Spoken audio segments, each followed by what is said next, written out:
on this episode of Jeff Does Vegas. It's a city that reinvents itself all the time, and it's what are you going to go after, right? What is your niche as a city going to be?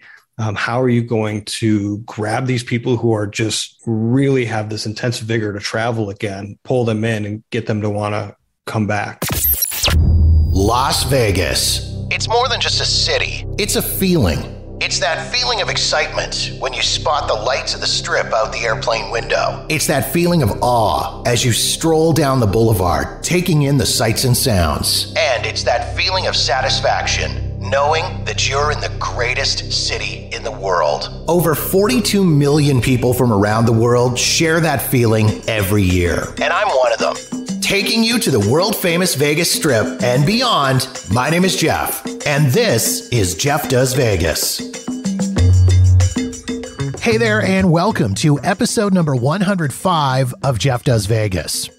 Before we get into this episode of the show, I wanted to thank everyone who took the time to download and listen to the last episode of the podcast, Vegas FAQ 2.0, where I took a deep dive into some of the most frequently asked questions I see about Las Vegas. I covered everything from how to get around the city to picking a hotel and restaurant, and even pot, booze, and prostitution laws. If you haven't had a chance to listen as of yet, jump into the archives at jeffdoesvegas.com or search out episode number 104, Vegas FAQ 2.0, on Apple Podcasts, Spotify, or wherever you get your podcasts. All right, here we go. On to the show.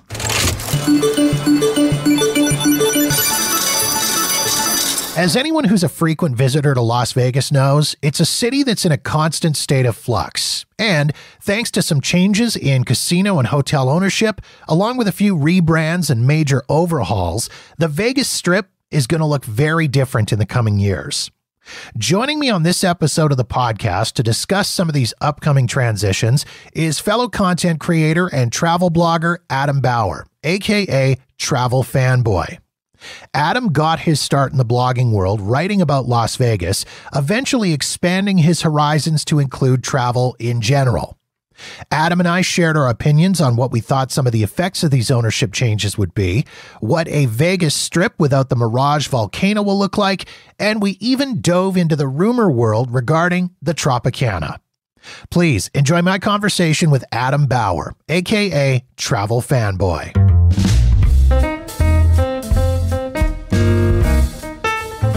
I was in like my mid-20s. I was living in Detroit at the time.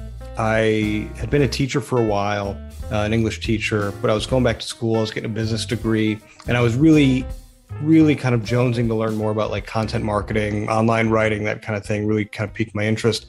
And I had been a Vegas fan forever since I was a teen, and my parents brought me there.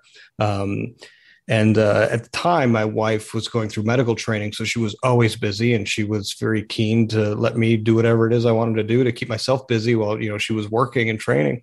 And so Vegas just seemed kind of like the natural, fun kind of ploy for me to explore kind of content marketing, online writing, that kind of thing, getting into kind of the blogosphere. So I started Vegas Fanboy back then. That was 2014-ish, then the mid 2000s, those aughts. And it kind of was it was more successful than I thought it was going to be. I think I found kind of a fun niche of, finding really appeasing to the low roller.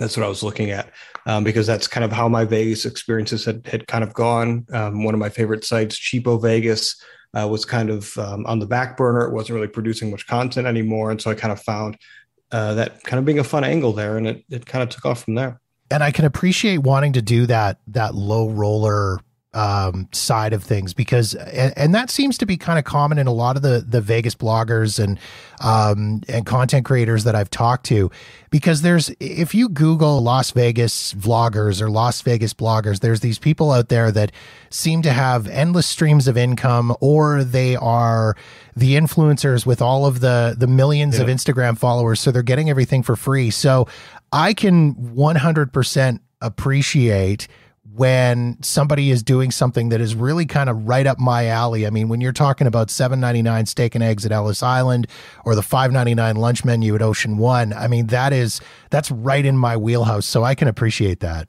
Yeah, and I'll admit I've always paid for everything. I've never let a casino pay for anything for me, spare like a comp or something like that. But yeah, I think that was, and a lot of people are like that too, right? And that's when, their early memories of Vegas or going to Vegas when they're, their 20s, early 30s, and they're kind of trying to, save here or there.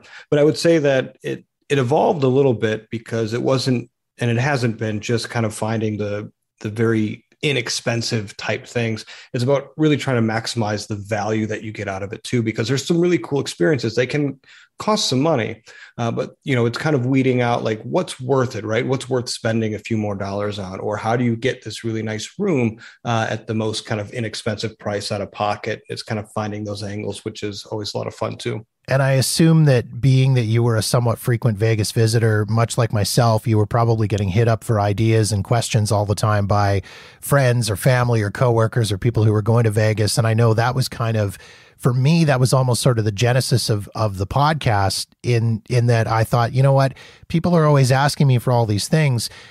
I assume that they're, my friends aren't the only ones who have these questions. So if I can put it out there to the general world, it might be able to become something. Oh yeah, it definitely was. And for me too, I was always kind of thinking about my next Vegas trip. And I think a lot of people that you and I know in our circles are like that too. And so it was, how do I take this energy that I have and I'm wasting it? I'm putting that in air quotes, online, looking at websites and looking at, the casino sites and stuff. And I might as well put this effort into something and put it out there because I'm doing it anyway, and sharing what I find. And that was always a fun part of building up the site and being a part of the community too. I know from my own experience, half of the time I'm usually sitting at the airport waiting to get on my next flight home when I'm already starting to plan out my hotels and look at dates and look at my next trip. So I think that's a pretty common thing I think for those of us that are kind of in this circle, but for everyone in general, I think. Yeah. Oh yeah, definitely. And I think, and I try to have a level head about it. I mean, there's so many people out there that know far more about Vegas than I ever will, but I think, people like you and me and the other content creators we just kind of had the audacity to go out there and put it online and get some thick skin and get ready for some feedback. And, that's kind of the fun part about it too. And in recent years, you've taken the blog and you've kind of expanded it. You've moved it from being just a straight up Vegas blog to more of an overall travel blog. What was the idea behind making that change? Yeah, that's a good question. So it was, my wife had finished her medical training and I was seeing my free time, if you will, kind of dwindle. At least the time that I was going to be able to travel solo because we were married, but she was done. We're moving back to Chicago, where we're both from, planning to start a family. So I didn't see being able to go to Vegas as frequently as I was able to prior. But I still really liked the idea of writing online and kind of shifting to a married/family focus. And so it was kind of exploring the points and miles world, the more broad travel loyalty world, while still kind of always keeping, one foot in Vegas kind of, but thinking that my travels would broaden a little bit. Of course, the last couple of years have put a damper on that, but I learned a lot from kind of exploring that avenue. And that's kind of, I think, really paid off too, because I think Vegas is just ripe for those kinds of travel loyalty opportunities. And it's always kind of, Vegas always kept kind of pulling me back, not just kind of geographically speaking, but content wise as well. It's really hard to escape. Well, and I think that in as much as the loyalty stuff may be viewed by some people as an entirely separate world, it really does apply to Las Vegas. I mean, it is a city that really does reward people's loyalty with things like comp rooms and tracking your various spending and things like that. So I really do think it does, even though it is kind of a broader topic, it really does apply to the Las Vegas world. Oh yeah, definitely. And I think, I realized very quickly that me and I think a lot of other people maybe were kind of spinning our wheels trying to figure out, how do I get a free room or a free meal and kind of maximize our gambling to make sure that we're being noticed by the casinos. But I mean, there's a myriad of ways to get a free room in Las Vegas. If you're kind of keen to the points and miles or the travel loyalty world, that you don't have to rely on, maximizing your gambling dollar or making sure you're getting noticed by the casino. And it kind of freed up a little bit how I approached gambling in a sense too. Because I wasn't so much worried about about my average daily theoretical and, just kind of the games that I played. It was kind of a bit freeing in that sense, learning about that. Was it hard to make that shift though? I mean, I know particularly taking kind of my own experience of having to refocus the podcast and make some changes on how I was handling things and how I was writing and the topics I was going out to cover, because being Canadian, I couldn't travel to Vegas. I couldn't do anything because of COVID for the last couple of years. So I know it's not easy to kind of have to refocus and make that shift. Did you have some issues trying to refocus that or figure out how to get the focus on a general overall travel blog? Not so much the actual content and the execution of it. I think for me, it was my personality, and I can be kind of a bit sarcastic and goofy at times. And so it was really kind of finding where did I fit into this broader travel loyalty world, where when I was getting into the Vegas stuff, the content community for Vegas was still relatively small. I mean, there were only a couple podcasts out. I mean, there weren't too many kind of blogs. It was a very kind of small community. Whereas when I jumped into travel loyalty, I mean, it's a very big community. So it was, how do I make my name in there? How do I get recognized there? Just from a personality standpoint and kind of finding my niche in there. It was a fun challenge. And that's another really interesting space with some big personalities, as the Vegas content world is. But I have fun kind of dabbling in that kind of stuff and being a strong personality. So I kind of took to it and had some fun with it. And I really do love that approach that you take, where you're not taking yourself so seriously. I've had some limited interactions with a few travel bloggers and loyalty points type bloggers who really do take themselves far too seriously and kind of come across as being better than everybody else. And when I read those interactions or I have those conversations, I just kind of think to myself, like, chill out, relax. We're trying to all work towards the same common goal here, whether it's educating people about travel or educating people about Las Vegas. Just dial it down a couple of notches and just relax. Stop taking yourself so damn seriously. I know when we're talking about travel, we're talking about vacations, like it should be fun. And I do get that, some people, this is their profession. They're really trying to make a go at it, which I respect. But yeah, I mean, and I think sometimes people just don't know how to take me, which is completely fair. And I'm not saying that I always toe the line perfectly. That's for sure. But yeah, no, I'm with you completely. I think, these are communities that really should be having a lot more fun at times than we are. It does get serious. I'm not saying that I don't fall victim to that at times, but yeah, I really tried to, kind of be goofy and not take myself too seriously. And I like kind of poking at people a little bit. But I have to remember that, I didn't grow up with these people. They're not my friends. And in my friends group is, we poke each other. We have a lot of fun with it. And some people, I think I just made a tweet about this the other day where I'm like, people should be poking me back. I want that. I appreciate that. I actually, Tim from The Better Life, a really good gambling podcast, he kind of made fun of me sarcastically one time. And I shot him a DM right after, that was so good. That was so funny. I appreciate that so much.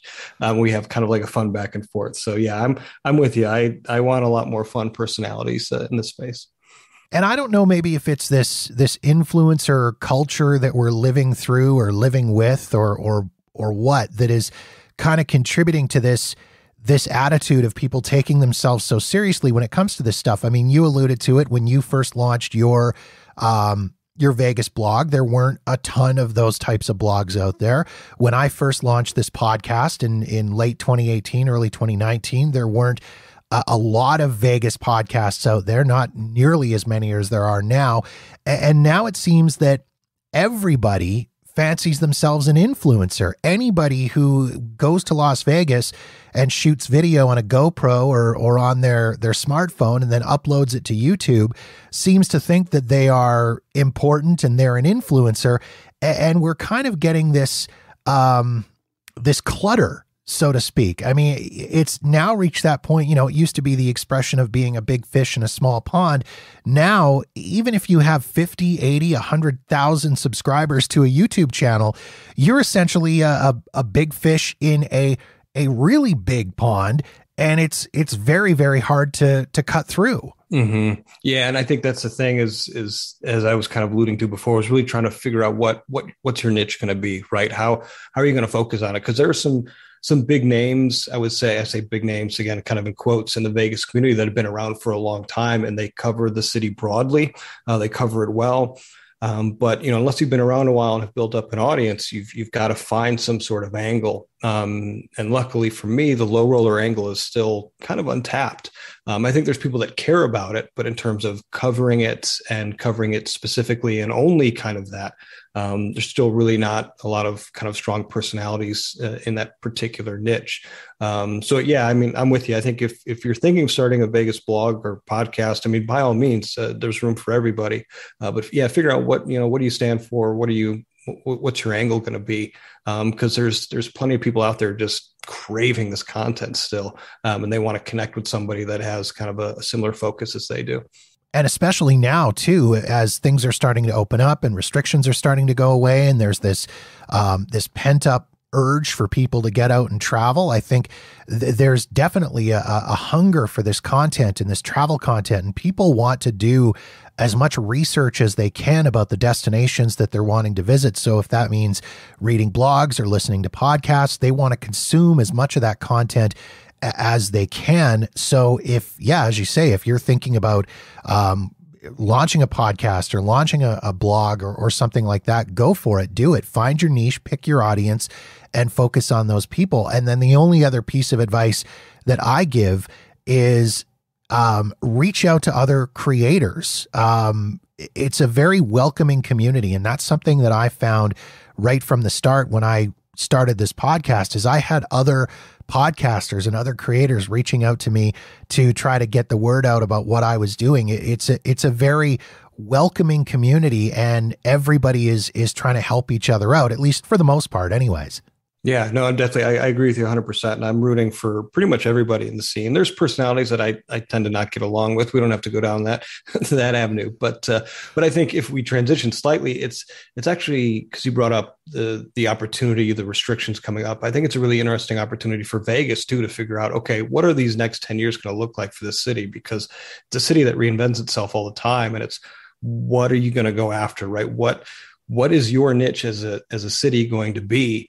How are you going to grab these people who are just really have this intense vigor to travel again, pull them in and get them to want to come back? I think I'm really looking forward to seeing how the next few years for Las Vegas plays out, because I think there's some interesting opportunities there, and I'm wanting these casinos to succeed, but I think quite a few of them need to really figure out what kind of customer they're looking for at this point. And that segues absolutely perfectly into the reason behind me wanting to have you on the podcast to have a conversation. I wanted to chat with another blogger, another content creator, another person who is just as passionate about Las Vegas as I am, about some of the changes that are happening in Las Vegas right now. It seems like over the course of the last year, particularly, there's just been this flurry of announcements of sales and rebrands and ownership changes and moves and all this kind of stuff. So I wanted to get you on and chat about some of these different changes that are coming. I want to start with one that was just finalized just recently here. And this is the sale of the Venetian, the Palazzo, with Las Vegas Sands, which is now not really Las Vegas Sands, it's just Sands Corporation. Yeah. They're selling off, or they've sold off their Vegas properties in order to focus on Asia. The initial announcement came just a couple of months after Sheldon Adelson passed away, which he was a rock of that particular corporation. Mm-hmm. This is going to be an interesting one. I mean, this is another one of those deals where you've got somebody owning the land and somebody leasing the building or the property itself from the land. It's all very weird and confusing. Which is all like 80% of Vegas right now. Yeah. Yeah. It's a very strange, weird kind of deal. They are staying somewhat independent in that they're not being owned by one of these big corporations, MGM or Caesars or one of those. Do you think that that's a good thing or a bad thing with Apollo and Vici taking them over? Well, so like Vici and GLPI are like the two that own like a ton of the land. I was going to say most, but I can't be precise here because I don't know specifically. But they own a lot of the land in Las Vegas and are essentially renting out the land to these operators, and Apollo being one of them.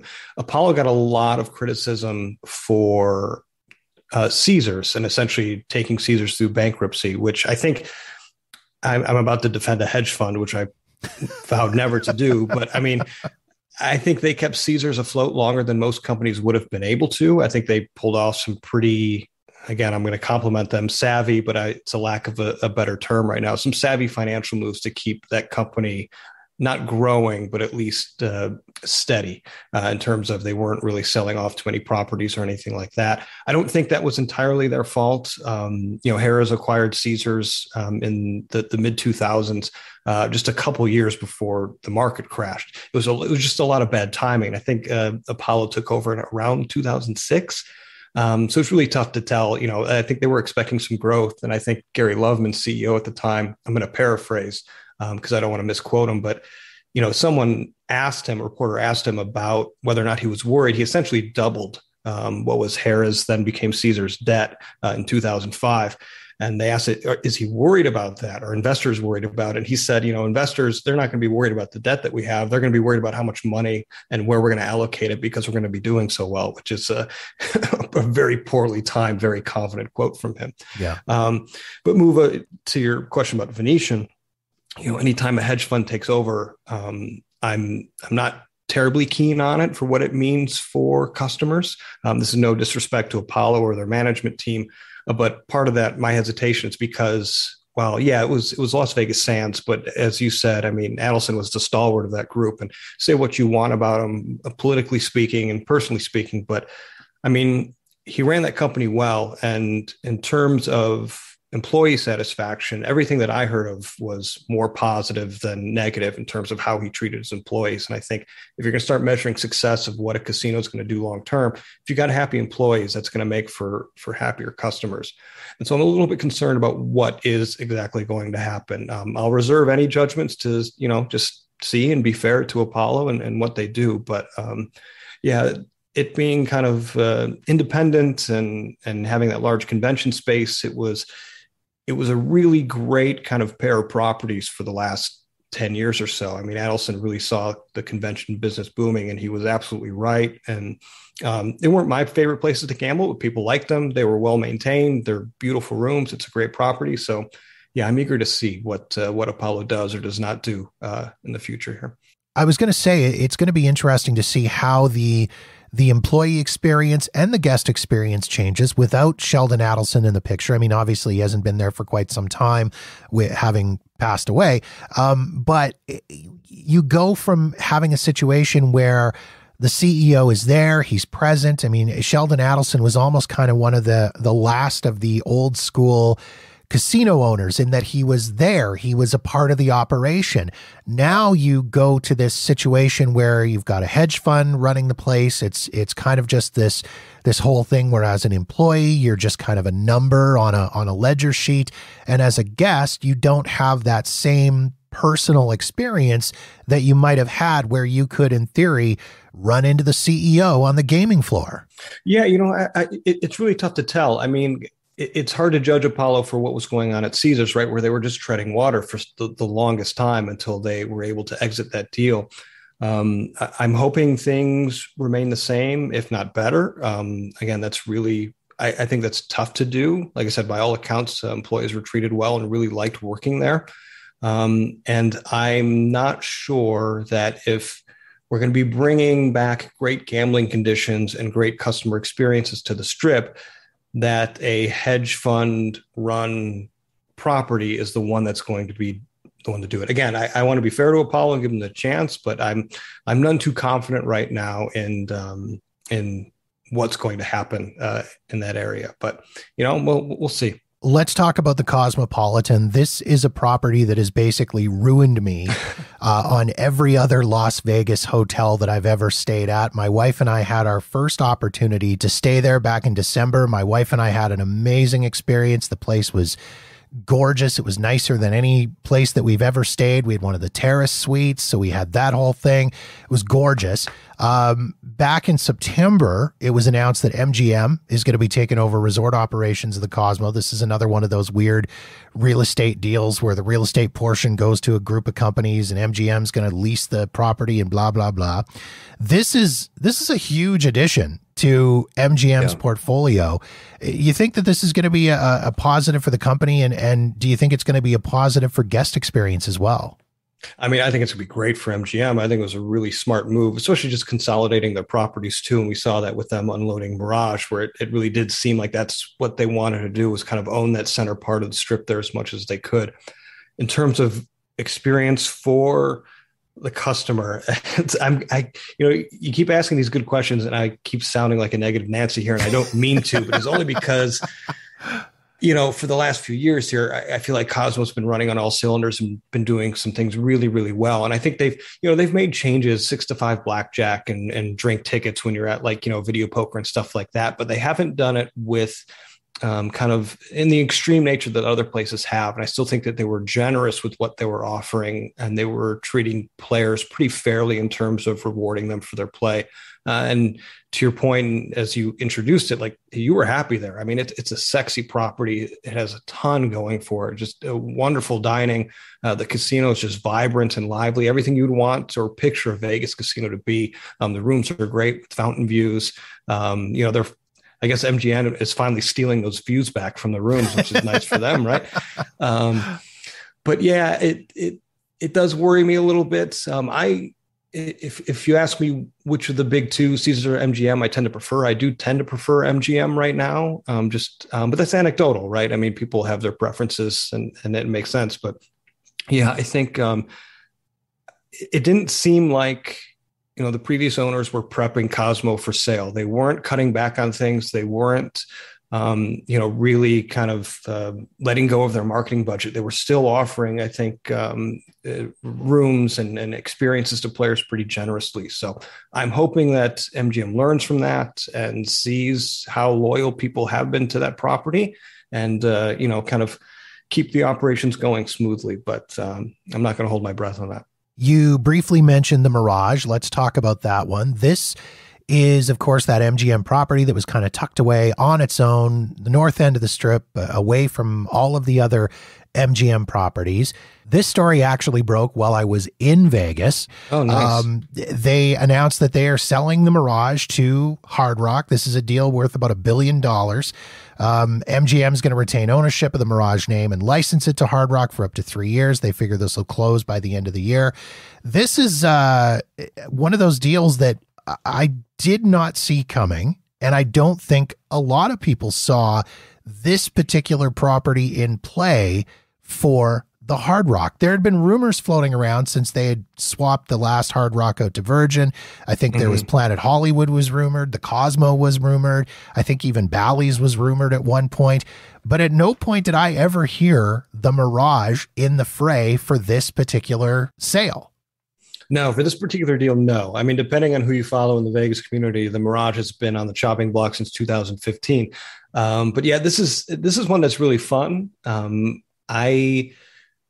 I hesitate to say that I like it. I love the Mirage. I think it's a wonderful property. It really has that kind of, I call it classic New Vegas, right? It's a Steve Wynn property. The bathrooms are terribly small. So I hope that when Hard Rock goes in and guts some things, that they expand it, because it says, early Steve Wynn small bathroom rooms. But it's a really fun property if you're a Vegas aficionado. I think it was kind of a silent favorite for a lot of people. And I'm really interested to see what Hard Rock does with it. The Hard Rock Casino, or the Hard Rock Casinos, I think, are another one similar to Cosmo at times, depending where you go. Very lively, some energy in there, which can be good for Mirage. I think can liven it up, brighten it up a little bit. I know some people are torn about the volcano, being demolished. I hesitate to admit that I think I only saw the volcano show once, and it was on accident. I just happened to be there at that time. And I tend to think that having a massive guitar on the Strip just kind of fits with the Vegas kitsch.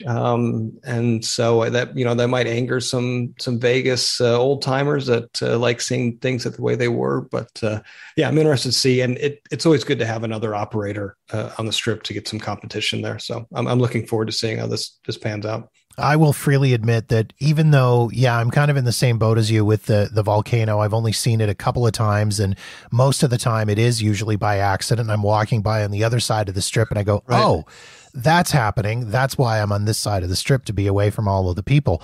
But I think it's going to be weird to not see it there, just strictly because it's been there for so long. As you say, this is a Steve Wynn built property, 1989. It was kind of the first big mega resort in Las Vegas. It's got the Siegfried and Roy history there, even though they haven't been there since 2003. It's still got that history there. But at the same time, you're right. I think it needs that breath of fresh air, and with sort of the de-theming that's been going on, to have something coming in and they're going to say, yeah, we're going to be a rock and roll resort. We're going to build a giant guitar right on the Strip, a guitar shaped hotel tower. And I mean, they got to find somewhere for all that cool memorabilia that was living in the former Hard Rock Hotel. That was always my favorite part of walking through there, was seeing all that music memorabilia. And as you say, it had a real cool energy. So it'll be kind of neat to see that come back to the Strip.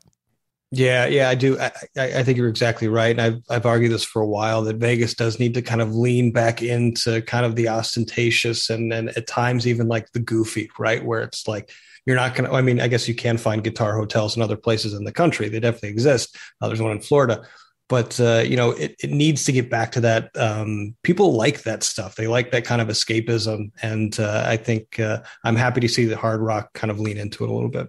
Let's talk about something Caesars is up to. And this one kind of another one that sort of came out of nowhere, but wasn't completely unexpected. Middle of January, Caesars announces that they are going to be rebranding Bally's as the Horseshoe. They're going to have this done by the end of 2022. They're going to spend about $30 million on renovations and rebranding, not changing any of the rooms, which I thought was kind of a weird play here. They're going to be bringing the World Series of Poker back to the Strip, which is kind of interesting. This one, another one again, was kind of came out of nowhere. Reviving the Horseshoe brand. I don't know how I feel about this. It's kind of like, okay, I guess. Feels a little bit like window dressing to me. I mean, the Horseshoe brand to me is kind of synonymous with gambling. But as I said, I'm not sure if Caesars is going to be the one to bring, fair gambling back to the customer on the Las Vegas Strip. I hope they do. But, we've seen gambling conditions worsen across the Las Vegas Valley.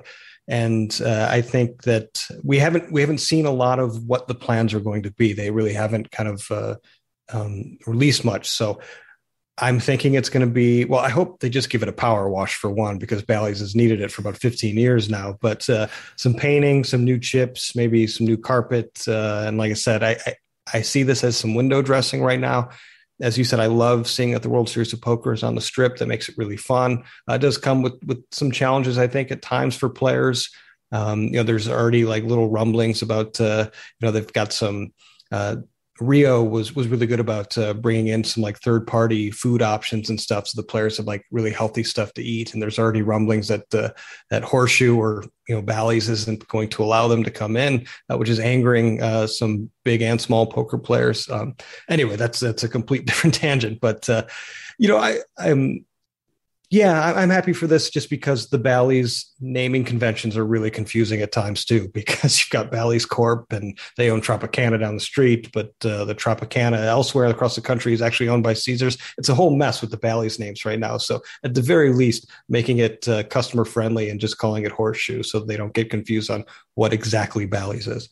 What I found kind of interesting when they announced this change from Bally's to the Horseshoe, they really seem to lean on the history and the heritage of the Horseshoe, even going as far as to point out that Horseshoe was founded by Benny Binion back in the 50s and originally lived downtown on Fremont Street, and it's now Binion's Gambling Hall, and really going hard with that.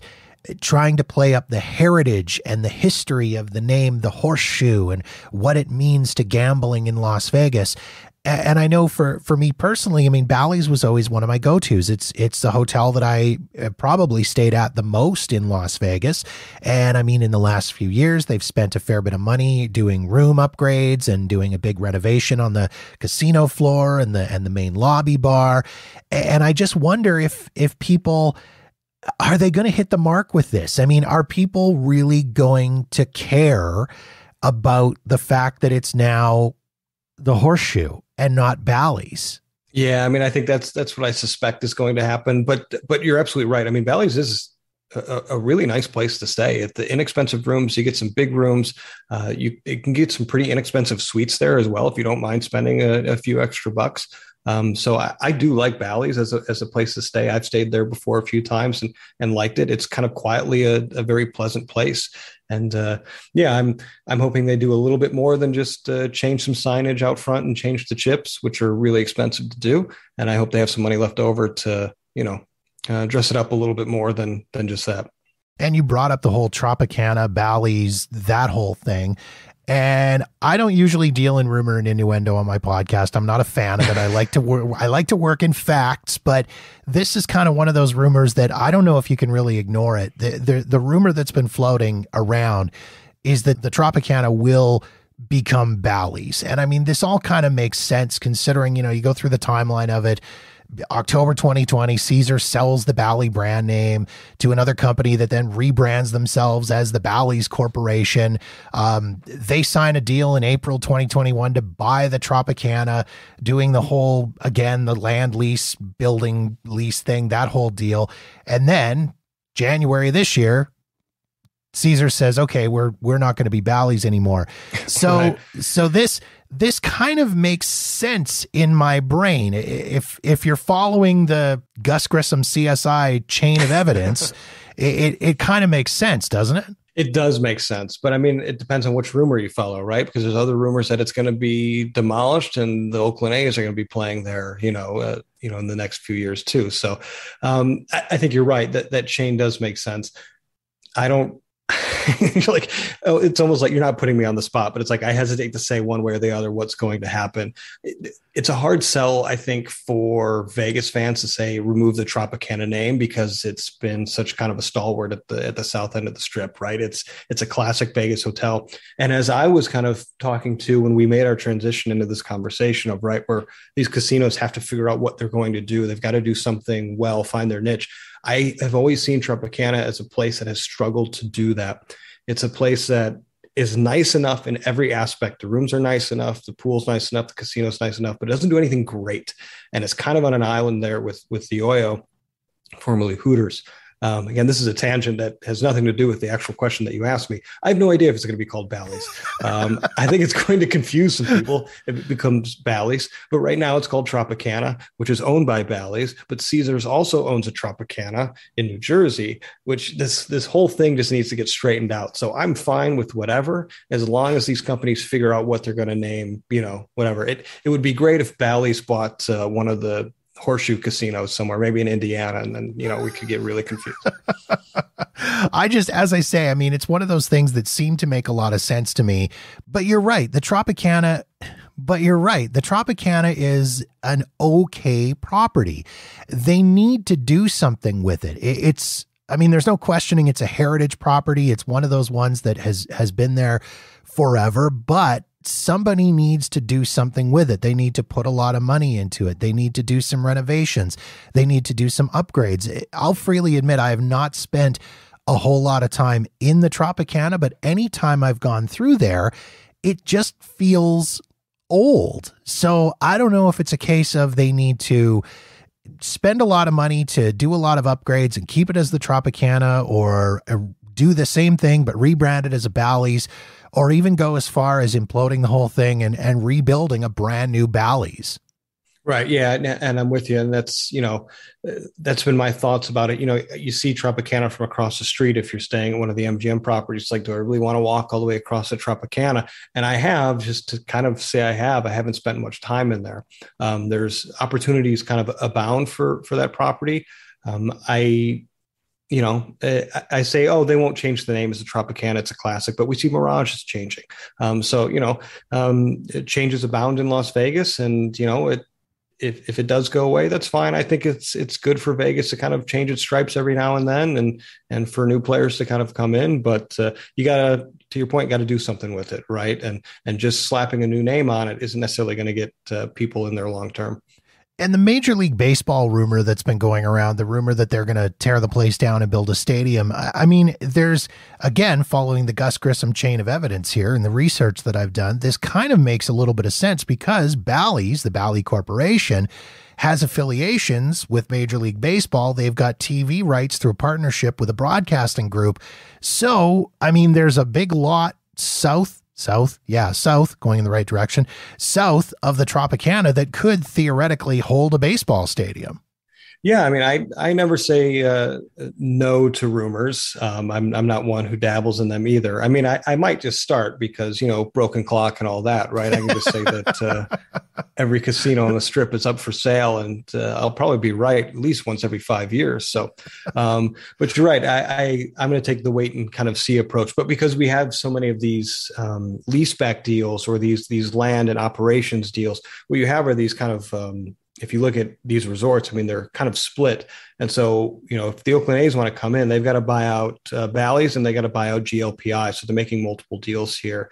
And I feel like we would start to get some rumblings of that if there were kind of serious deal makings going on. But I mean, I've been wrong plenty of times, and I said, oh no, that'll probably never happen. So, we'll see. Do you think that these changes, I mean, are these what the Strip needs right now? This sort of fresh coat of paint and some of these changes? Because, I mean, things have been, I don't want to say stagnant for the last 5 years, but there really hasn't been a lot of movement or change in the last 5 years along the Strip, kind of from Mirage south, I guess, other than maybe Monte Carlo flipping to Park MGM. But otherwise, things have been pretty solid. Lots of stuff happening north of Fashion Show Mall with Resorts World and Fontainebleau allegedly starting back up again. But do you think that this is kind of what's needed on that end of the Strip, is some of these changes to happen? Honestly, Jeff, I don't think the Strip needs to do anything for a couple of years. And the reason I say that is because, one, I think travel is going to pick up and people are really eager to get out there and travel. And they've kind of been sitting at home waiting for their opportunity, waiting things for die down and get out. And so I think the appetite for travel is going to help the Strip tremendously. But another reason I think that the Strip is going to be okay for now without anything major is because I feel that downtown Las Vegas has been shooting itself in the foot for the last 4 or 5 years. I think gambling conditions have worsened. You're seeing 6-5 blackjack, 000 roulette kind of spread. And I think for a long time, people who really liked Vegas saw downtown as their kind of escape. It kind of harkened back to the old days where, the $5 buffets and then the $2, $3, $5 table limits were starting to go away. That's fine. But you still felt like you got a fair shake downtown. And it was kind of unique in that regard, right? And it really kind of catered to the gambler, whereas the Strip kind of was seen towards the tourists, maybe a younger crowd. That's kind of where it was gravitating. And I've seen downtown kind of start to get away from what it was doing really well. And I think I've started to see gamblers get a little bit disillusioned. Circa has probably helped kind of galvanize downtown a little bit. People are excited about it, but how much can one hotel do to kind of keep people away from the Strip? Whereas I look at it now and I see the gambling conditions in both and the reasons why I would go downtown. I see that gap between the Strip and downtown shrinking to the point where I'd rather stay in a really nice Strip hotel if the gambling conditions are similar, if not maybe just a little bit worse on the Strip. I'd rather just, have my time on the Strip in that regard. So I think they have some time, but I think, after the energy of travel kind of dies down and things settle a bit, I think you're right, though. I think it does need to kind of do something. It needs to figure out who it is, what kind of customer they're going after, and get something exciting going again on the Strip. The North Strip might be the place to do it if Fontainebleau truly is going to be done by Q4 of 2023, like they say it is. It's interesting that you bring up downtown and you bring it up the way you do in mentioning that it seems like downtown Las Vegas is starting to turn into exactly what chased people away from the Strip to downtown in the first place. And with a property like Circa, it had been a couple of years since I'd been to Vegas, so this last trip was my first opportunity to see Circa, and I'm not going to take away anything from the property. I mean, it is beautiful. It is the gem of Fremont Street. There's no question there. It's shiny. It's new. The hotel is great. The property, the amenities are amazing. But I kind of wonder if downtown Las Vegas is falling victim to its own success. It's getting a little bit greedy. You're starting to see resort fees and parking fees and prices increasing. And as I say, all those things that initially got people to leave the strip are now making their way to downtown. And you kind of have to wonder what effect that's going to have. Yeah, no, I think you're exactly right. I think, the one thing, to be fair to downtown, it does have going for it is a little bit more, maybe intimacy isn't the right word, but, we talk about kind of the corporations, the hedge funds kind of taking over the strip a little bit. You still have kind of some of these independent owners downtown, Circa with Derek Stevens. You've got Jonathan Jostle, the CEO of the Plaza, who people tend to gravitate to. They're strong personalities. They're personable. People like seeing them, and they like seeing owners and C-suiters who are kind of eager to please the customer. And so people tend to gravitate towards that. There's kind of a personality downtown in terms of ownership, which definitely was taking place on the strip for a long time, right? Where you had, not that Steve Wynn and Adelson were on the gaming floor, right? But you had these kind of big, strong, bold personalities on the strip that were kind of building it up and that people kind of connected with and really like to follow. And so you do get that a little bit downtown, but you're right.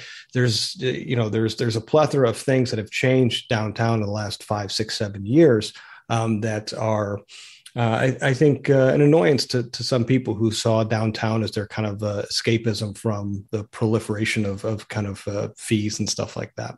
Do you think we'll ever see those days when the resort fees and the parking fees and all that stuff go away, or is the genie well and truly out of the bottle on that one? I mean, this is a massive revenue source for these companies. Not that they're not making money off of rooms and gambling and all the other stuff going on the properties, but let's be honest, those fees are a huge part of their revenue.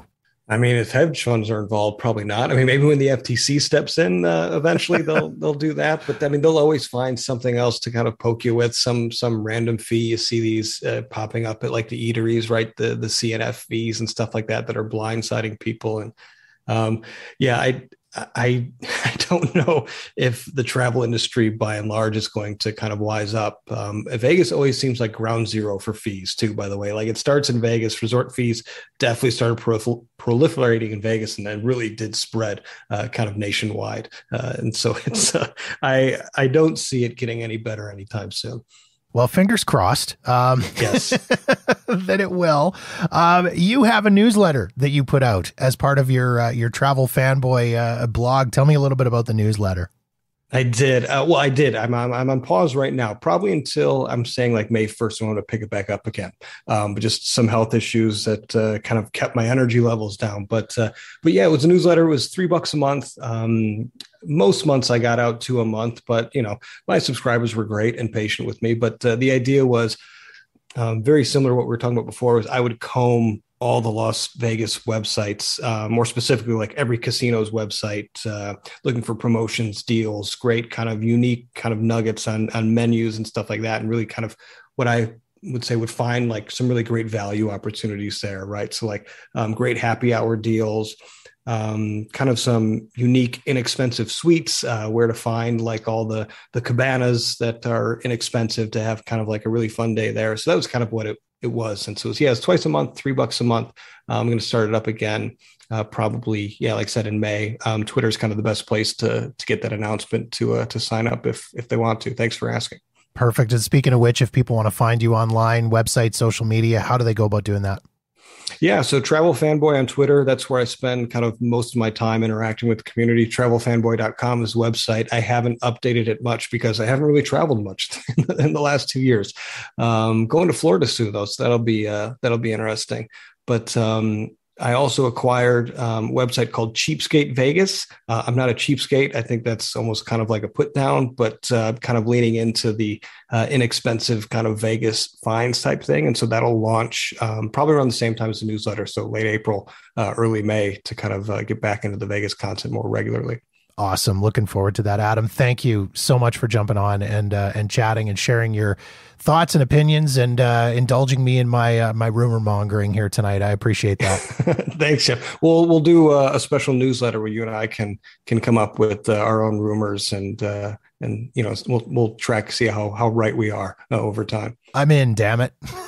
Okay, sounds good. But I really do. I appreciate it, Jeff. It was a lot of fun. You've got a great show here, great production quality. One of the good ones here. So always appreciate interacting with you.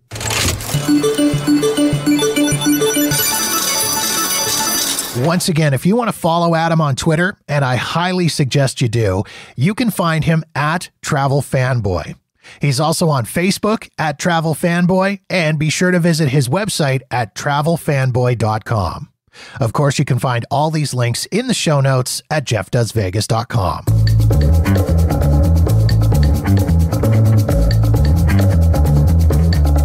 And that wraps up another episode of Jeff Does Vegas. If you've got feedback on this episode of the show, or any other episode for that matter, or you've got suggestions and ideas for topics you'd like me to cover on the podcast, please feel free to reach out to me via Facebook, Twitter, or Instagram at Jeff Does Vegas, or drop me an email directly at jeff@jeffdoesvegas.com. In the meantime, thank you so much for checking out the show. Be sure to follow us wherever you get your podcasts so you'll know the moment new episodes are available. And don't forget to visit jeffdoesvegas.com for past episodes and show notes. My name is Jeff, and this has been Jeff Does Vegas, a Walker New Media production.